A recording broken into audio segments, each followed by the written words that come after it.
For some, there is such a thing as a promised land. The World Cup, Champions League, Super Bowl, all of these are popular choices. For me, it's Weekend League, and with only 1,000 coins in the bank, I need to get back there, quick. So I put together the beefy team, and before the journey began, the only question seemed to be, which superstar was going to drive us? Erling Haaland, first name Puskas, or Cristiano Ronaldo? We were ready to find out. Then the first game happened. My opponent decided he wasn't here to play, completely making a mockery of all of my FIFA skills.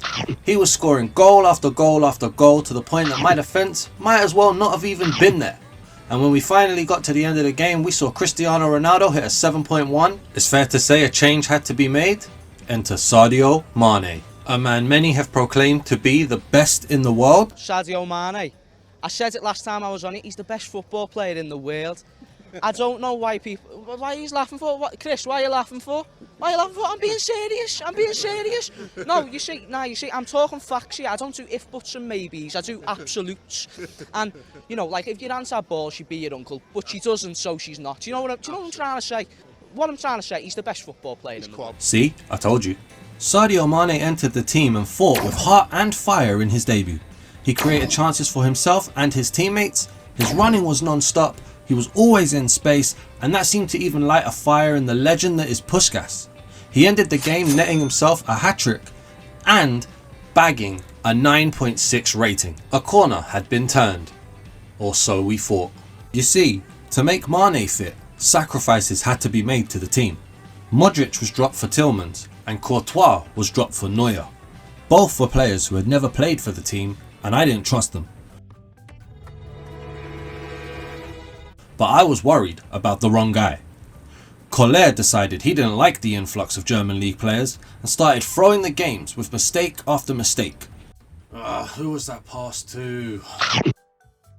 Losing his man and generally not caring.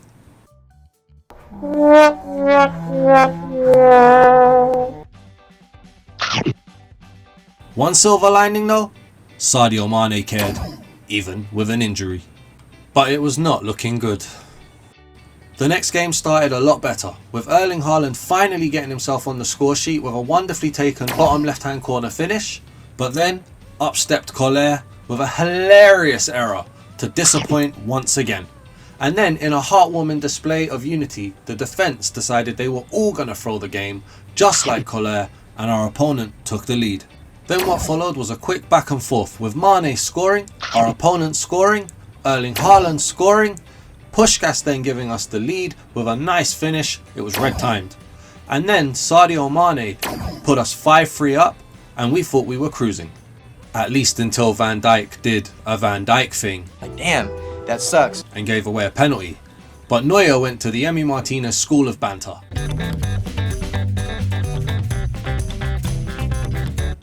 And proceeded to save the penalty. We were going to win this game. Only joking. No, seriously, I was joking. The collapse was completed soon after, and our opponent completely bantered us in defeat. I decided to give Collet one last chance and read him his final warning. But it's safe to say that the game started badly. But Sadio Mane wasn't ready to give up, laying off a perfect pass for Puskas to make it 1-1. But it very quickly became 2-1 and then 3-1 to our opponent. It was safe to say that we needed hope before half-time, and Sadio Mane knew that, running down the left wing to set up Erling Haaland with an unmissable chance to make it 3-2 before half-time. Now legend says Sadio Mane gave a speech at half-time that Puskas absolutely believed in, because he chased down and won the ball back. After a 1-2 with Mane, he managed to score, levelling the score after half-time. Of course, Collet missed a tackle, and then Angel Di Maria found himself 1-on-1 with the keeper and completely mugged him off. Mane took offence to this, with a strong run and an equaliser. But then Jairzinho decided to show everybody why in this game, he's equal to 99 players. One Jairzinho is 9 squads. And 9 squads have 11 players. That's 99 players, bruh. Puskas then stepped up to show the whole world why he's a legend. And Sadio Mane then thought he won the game with a blistering run through the defence to give us the lead. Hell, even Puskas got in on the action again and doubled that lead. Of course, we still had a saboteur in the team. Collet slid in recklessly, the red card was confirmed, The banter failed and Jorginho pulled one back to turn this game back on until Haaland turned it back off. Maldini was brought in and immediately introduced trust into the defence that I had been missing this whole time. This game was won. Once the suspension had been confirmed, Maldini was introduced to the team. Unfortunately, it didn't have the best effect as the game was an absolute goal scoring bonanza. 8 goals were shared equally between both sides, with some absolute sublime finishes on display as well. Every time the opponent took the lead, we were able to quickly pull them back. This continued until the game went to 4-4, and then Erling Haaland decided it was game over, no more time for playing. Even his lookalike Mane.Fut got in on the goal scoring action. All we needed was one more win. So let's cut a long story short. Defending was absolutely atrocious. I even thought about a Cristiano Ronaldo redemption story substitution to help change the game. But then I decided to choose Lionel Messi.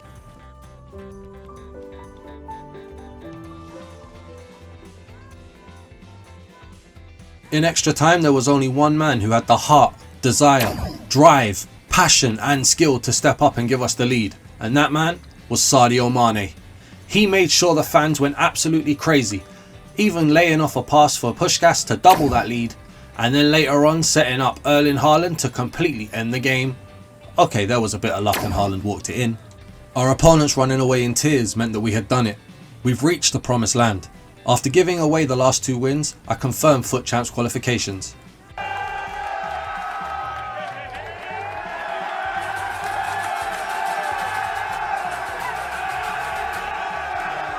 Now all we needed was 11 wins in Weekend League. Wait, what?